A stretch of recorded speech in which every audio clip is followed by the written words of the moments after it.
Good morning. I got the signal. I'm live. Yes. Yes, I am. I'm live. Not only am I live, I'm alive, which is a great thing to be.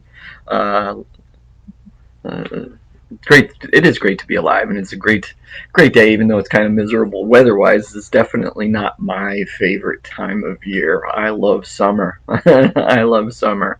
I'm Brian. I'm the pastor here at Christ United Methodist Church, and that's just one of those things. If you don't know about me before, you know now. I love summer. I can't wait even just for the temperatures to start to go up. Um, Figure hope maybe next month, like the end of next month, I can pull out my Hawaiian shirts and start wearing them again. Even if the temperatures don't work, I'll just wear them over top of something long sleeve if I need to. Got to get into my Hawaiian shirts again. People ask me why do I wear Hawaiian shirts, and it's for me they're very comfortable, especially the good ones made out of nice cotton. They're nice and breathable. And I love the patterns. I love the patterns and the bright colors. Hawaiian shirts typically have nice bright colors, and I like that about them.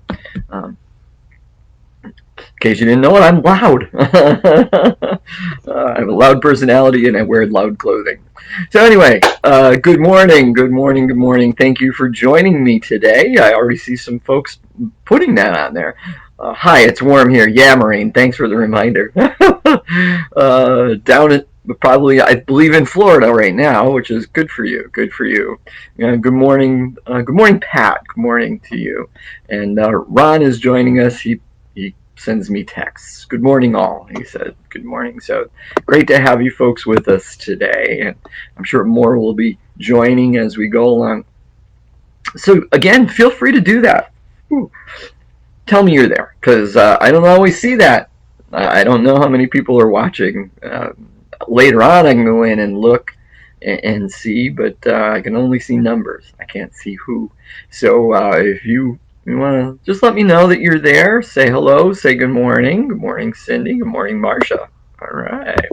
And you can say hello to each other at the same time. You can also use that function, the comments stream, to ask me questions or to share comments and stuff like that. Or you can do that by texting me 570-351-1619. Ron actually had sent me a question related to yesterday's reading, to chapter 24, where Felix put Paul back in prison, but he told the guards to, give him some freedoms, And he said, was that kind of like house arrest? I said, no, not quite like house arrest. But the best comparison I could make for our 21st century eyes and ears on that, or 21st century minds, would be how some prisoners get privileges based on like good behavior. So they're allowed extra time outside. They're allowed to whatever. They're allowed privileges. They're allowed a little bit more freedom, still within the prison. And that would be kind of the thing with Paul. What would that look like? Maybe he wasn't put in chains all the time while he was there in that prison. So maybe he was given an extra blanket. Who knows? But so he was given some. He was a prisoner with privileges. I think they call those in some situations anyway. Currently, they call those trustees at prisons. They're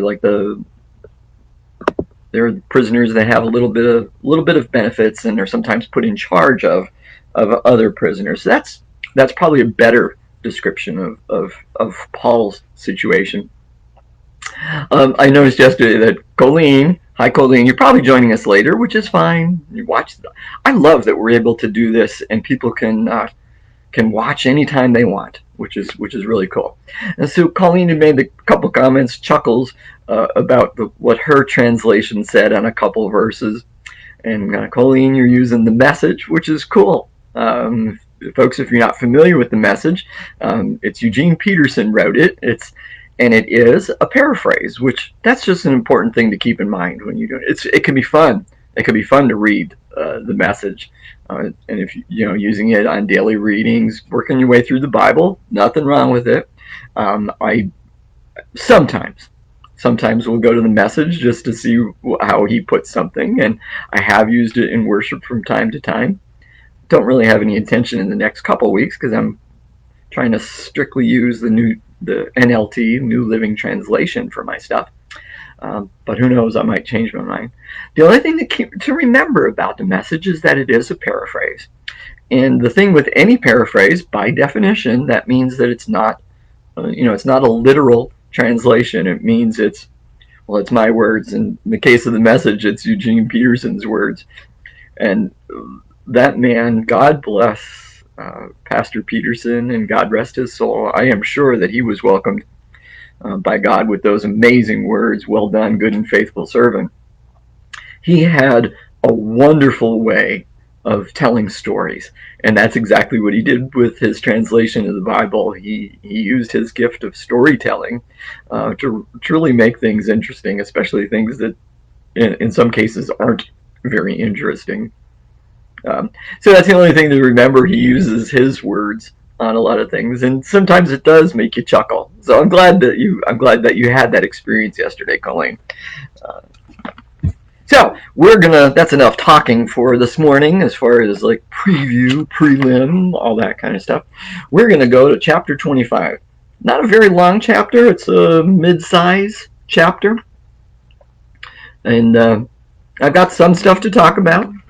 Hopefully not too much. Hopefully not too much to tell you this morning. Don't want to keep you too long. Anyway, remember Felix had, even though Paul was in prison for 2 years, which was supposed to be the limit for a Roman citizen, without having their their case decided one way or another, Felix kept him in prison as he was heading out the door and passed things off to Festus.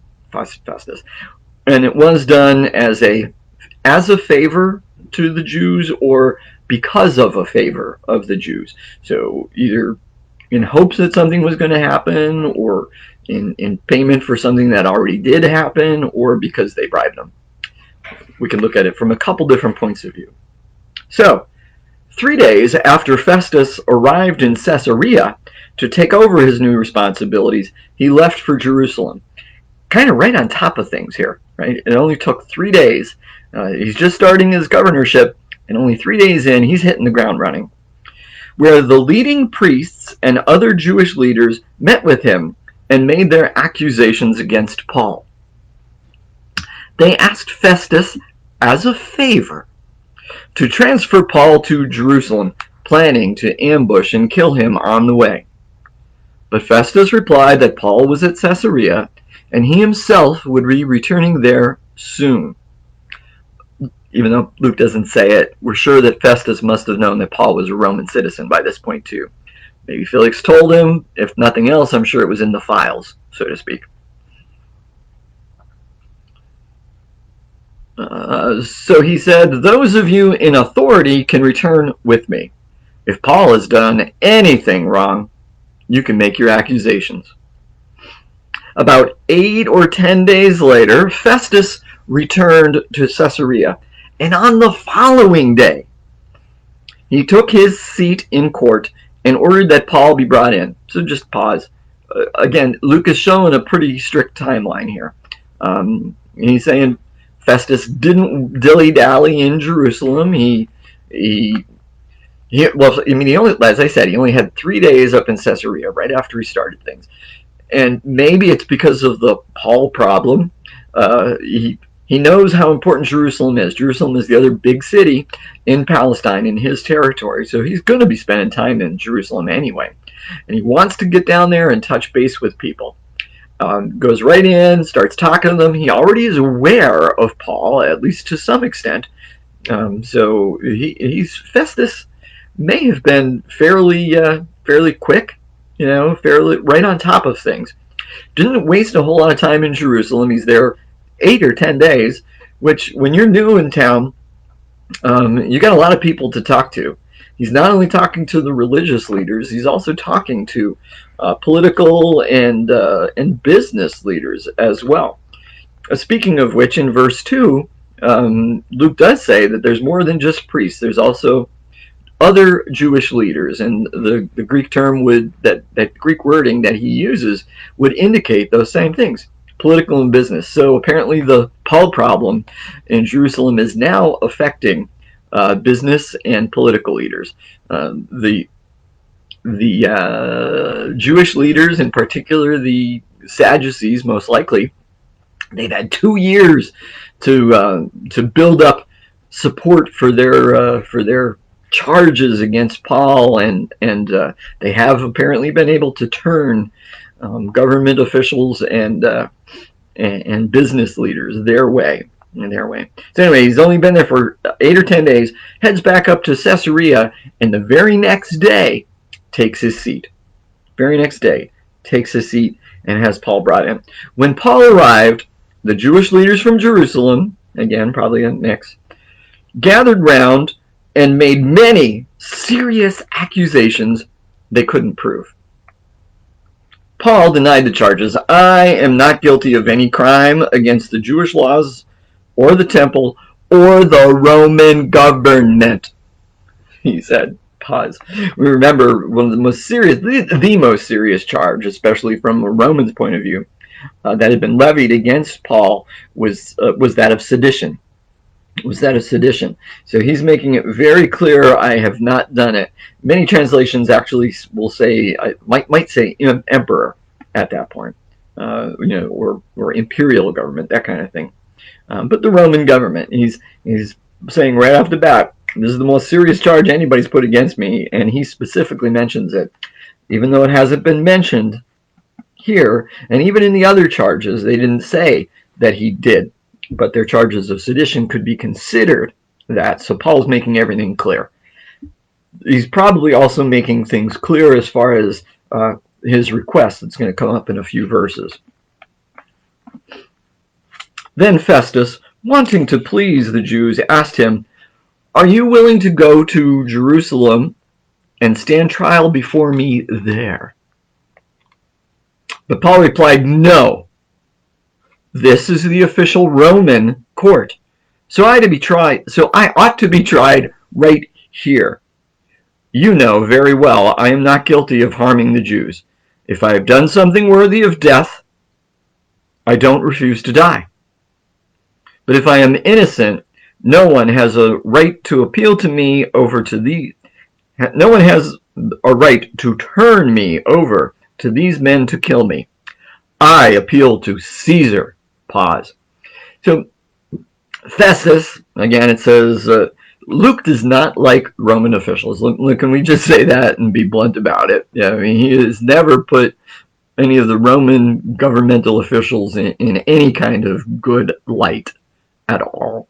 Just once in a while, as far as somewhat following the rules, protecting Paul because he's a Roman citizen.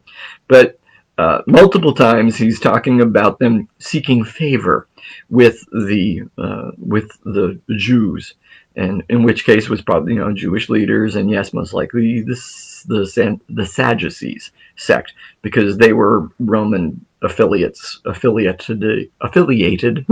so to speak. They were Roman sympathizers. So he keeps using that expression that it's a favor, it's a favor, it's a favor. So he's calling each of them corrupt in some way, shape, or form. And so again, he wants to please the Jews. He wants to give them a favor. Are you willing to go to Jerusalem? But Paul is very well aware of what the Roman law was. And Roman law is, you're supposed to decide this now. You're supposed to decide this now. And you're supposed to do it here. You're supposed to do it here and now. This is the place of your authority. This is where the court is. This is what you're supposed to do. And he points back at it. You know well. So he's pointing right back at Festus. You know it. You know it. And he says, I appeal to Caesar. Although we're not 100% sure of the time, like exactly what year this took place. The best guesses put it under the reign of Nero. That's probably the Caesar to whom he would be appealing his case. Festus conferred with his advisors, probably not to help acquire a decision, but to get the wording of his statement proper. And then replied, "Very well. You have appealed to Caesar, and to Caesar you will go." A few days later, King Agrippa arrived with his sister Bernice to pay their respects to Festus. Pause. King Agrippa and his sister Bernice would have come from the same family as Herod and Herod Agrippa. And they would have been the quasi king and queen, you might almost say, of Palestine and of Judea, being given permission by the Romans to be figureheads, although Rome really had all the power anyway. But because of their places, they weren't fully Jewish. You might call them like a secular Jew. They were secular Jews, but they should be very well informed on Jewish law. They should already know some of the details that they're going to be talking about. They should have heard about Jesus by now and about the sect of the Way. So they should be aware of all this. They're also charged with control of the priests and the temple, or care of. Shouldn't say charge of, but care of the priests and the temple would have been some of their stuff. During their stay of several days, Festus discussed Paul's case with the king. "There is a prisoner here," he told him, "whose case was left for me by Felix. When I was in Jerusalem, the leading priests and Jewish elders pressed charges against him and asked me to condemn him. I pointed out to them that Roman law does not convict people without a trial. They must be given an opportunity to confront their accusers and defend themselves. When his accusers came here for the trial, I didn't delay." He's really defending himself. "I called the case the very next day, ordered Paul be brought in. But the accusations made against him weren't any of the crimes I expected. Instead, it was something about their religion and a dead man named Jesus who Paul insists is alive. I was at a loss to know how to investigate these things. So I asked him whether he would be willing to stand trial on these charges in Jerusalem. But Paul appealed to have his case decided by the emperor. So I ordered that he be held in custody until I could arrange to send him to Caesar. I'd like to hear the man myself," Agrippa said. And Festus replied, "You will. Tomorrow." Pause. Now, Agrippa, again, probably already knew something about Paul. He couldn't have heard nothing about the guy. Oh, Marilyn. Good morning. Good to see you, Marilyn.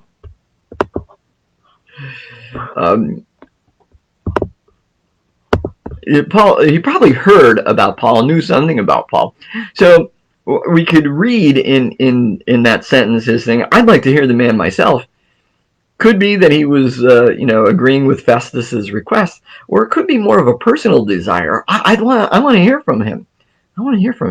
Which kind of echoes Luke's in Luke when Herod said that about Jesus. I want to meet that guy. I want to hear him. And so there's almost an echo of that. Again, one more way, perhaps anyway, of Luke saying Paul is a prophet like Jesus.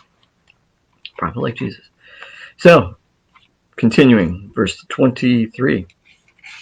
So the next day, Agrippa and Bernice arrived at the auditorium with great pomp, accompanied by military officers and prominent men of the city, probably only about 5. Festus ordered that Paul be brought in. Then Festus said, "King Agrippa, and all who are here, this is the man whose death is demanded by all the Jews, both here and in Jerusalem. But in my opinion, he has done nothing deserving death. However, since he appealed his case to the emperor, I have decided to send him to Rome." Pause.